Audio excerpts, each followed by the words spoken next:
കർക്കിടക മാസത്തിൽ അനുഷ്ഠിക്കുന്ന കർമ്മങ്ങൾ ഒരു വർഷത്തെ ഫലം നൽകുമെന്നൊക്കെ പഴമക്കാർ പറഞ്ഞു കേട്ടിട്ടുണ്ടാകുമല്ലേ. മാത്രമല്ല, കർക്കിടകം മലയാളിക്ക് ആചാരാനുഷ്ഠാനപ്രദമായ ഒരു മാസം കൂടിയാണ്. തോരാത്ത കർക്കിടക മഴയിൽ പുറത്തേക്ക് എവിടെയും പോകാൻ കഴിയാതെയും അസുഖങ്ങളുമൊക്കെയായി വിഷമിച്ചിരിക്കുമ്പോഴാണ് മലയാളി പ്രാർത്ഥനയിലേക്കും ചില ചിട്ടവട്ടങ്ങളിലേക്കുമൊക്കെ തിരിയുന്നത്. അതിനാലാണ് തേച്ചുകുളിയും മരുന്നുകഞ്ഞിയും പത്തില തോരനും വീട്ടിൽ ധൂപം കത്തിച്ച് പുക കാണിക്കുന്നതിനുമൊക്കെ പ്രാധാന്യം കൈവന്നത്.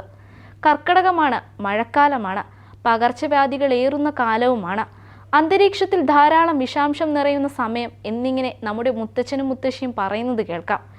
ഈ കാലയളവിൽ പൂർവികർ ഭക്ഷണത്തിലും ജീവിതചര്യകളിലും ചില ചിട്ടങ്ങൾ പാലിച്ചു പോന്നിരുന്നു. അതിലൊന്നാണ് കർക്കിടകത്തിലെ മൈലാഞ്ചി അണിയൽ. മൈലാഞ്ചി ഇടാൻ ഇഷ്ടപ്പെടുന്നവരാണ് മിക്കവരും.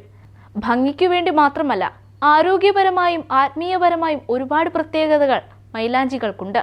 ആയുർവേദ പ്രകാരം വളരെയധികം പ്രാധാന്യമുള്ള സസ്യമാണ് മൈലാഞ്ചി. ഈ സസ്യത്തിൻ്റെ എല്ലാ ഭാഗങ്ങളും ഔഷധ ഗുണമുള്ളതാണ്. വിവാഹാദി മംഗളകർമ്മങ്ങളിൽ ഒഴിവാക്കാനാകാത്ത ഒന്നുകൂടിയാണ് മൈലാഞ്ചി. കർക്കിടകത്തിലെ ആദ്യത്തെ വെള്ളിയാഴ്ച, അതായത് മുപ്പട്ട് വെള്ളിയാഴ്ചയാണ് കയ്യിൽ മൈലാഞ്ചി ഇടേണ്ടത്. അതും പച്ചിലയിൽ കറുത്ത കുത്തുകൾ വീണ നല്ല മൂത്ത ഇലകൾ വേണം മൈലാഞ്ചി ഇടാൻ എടുക്കുക. അതിൽ തളിർവെറ്റിലയും അടക്കയും പച്ചമഞ്ഞളും ചേർത്താണ് മൈലാഞ്ചി കൂട്ട് അരയ്ക്കുന്നത്. ഉള്ളം കൈ മൂടും വിധത്തിലായിരിക്കും മൈലാഞ്ചി ഇടുക. വിരലറ്റം മൂടുന്ന പോലെ ഒരു തൊപ്പിയും മൈലാഞ്ചി കൊണ്ട് വിരലുകൾ പൊത്തിവെക്കും. മഴക്കാലത്ത് നഖങ്ങൾക്ക് ഉണ്ടാകുന്ന കുഴിനഖം പോലെയുള്ള അസുഖങ്ങൾക്കുള്ള ഒരു നാടൻ പ്രതിവിധിയാണ് മൈലാഞ്ചി.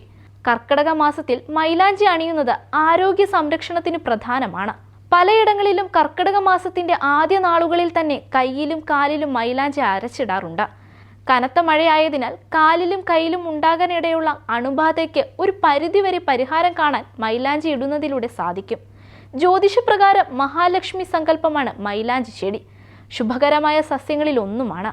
മഹാലക്ഷ്മി പ്രീതിക്കായി ഭവനത്തിൽ തുളസിയും നെല്ലിയും ആര്യവേപ്പും മൈലാഞ്ചിയും മഞ്ഞളും നട്ടു പരിപാലിക്കണമെന്നാണ് പറയപ്പെടുന്നത്. ഇതിൽ ആര്യവേപ്പും മൈലാഞ്ചിയും വീടിൻ്റെ അതിരുകളിൽ വേണം നടാൻ. ലക്ഷ്മി പ്രീതിക്ക് വേണ്ടിയിട്ടാണ് മുപ്പട്ട് വെള്ളി, അതായത് കർക്കിടകത്തിലെ ആദ്യത്തെ വെള്ളിയാഴ്ച തന്നെ മൈലാഞ്ചികൾ ഇടുന്നത്. കർക്കിടകത്തിലെ മുപ്പട്ട് വെള്ളി 2024 ജൂലൈ 19 ദുർഗാ ഭഗവതിയുടെ ദേഷ്യം ശമിപ്പിക്കുന്നതിനായി കൈകളിൽ മൈലാഞ്ചി അരച്ചു പുരട്ടിയെന്നാണ് ഐതിഹ്യങ്ങളിൽ പറയുന്നത്. അതിനാൽ മൈലാഞ്ചി ഇല ഇടുന്നതിലൂടെ സമ്മർദ്ദം കുറയുമെന്നാണ് വിശ്വാസം. സമയലാഭത്തിനായി കെമിക്കലുകൾ അടങ്ങിയ പാക്കറ്റ് മൈലാഞ്ചി വാങ്ങി ഉപയോഗിക്കാതെ മൈലാഞ്ചി ഇലകൾ പറിച്ചെടുത്ത് അതിൽ മഞ്ഞളും പ്ലാവിലയും മാവില ഞെട്ടുകളും ചേർത്തരച്ചു വേണം കൈകളിൽ അണിയാൻ.